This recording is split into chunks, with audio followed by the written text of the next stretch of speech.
Court में जो भी फैसला सुनाए थे, मैं रामगढ़ कोर्ट में, पहला कोर्ट में मुझे इंसाफ मिली। कुछ दिन के बाद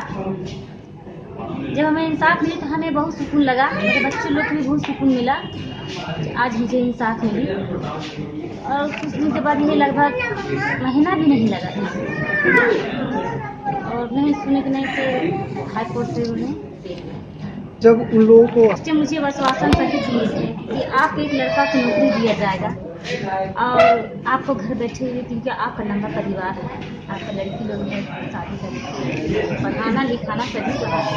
तो आपको एक तो घर बैठे हुए राशन कोटा दिया जाएगा, दुकान राशन जो होता है सरकारी दुकान वो दिया जाएगा और एक आपका लड़का का नौकरी दिया जाएगा और जितने बच्चे लोग आपका जो पढ़ाई का जो खर्च है वो दिया जाएगा। ऐसा मेरे साथ अभी तक फिर भी नहीं मिला। सुप्रीम कोर्ट ने साफ साफ ये कह दिया है कि 3 तलाक कहने पे शादी नहीं टूटेगी, तो फिर इस तरह का प्रावधान वाला कि मतलब 3 तलाक बोलने पर पति को जेल हो जाती है, इस तरह का प्रावधान अध्यादेश में लाना ये गलत है।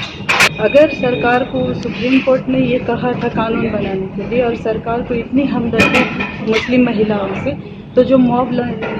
लिंचिंग में जो मारे गए उनकी विधवाएं थी उनको मुआवजा देना चाहिए, उनके साथ इंसाफ करना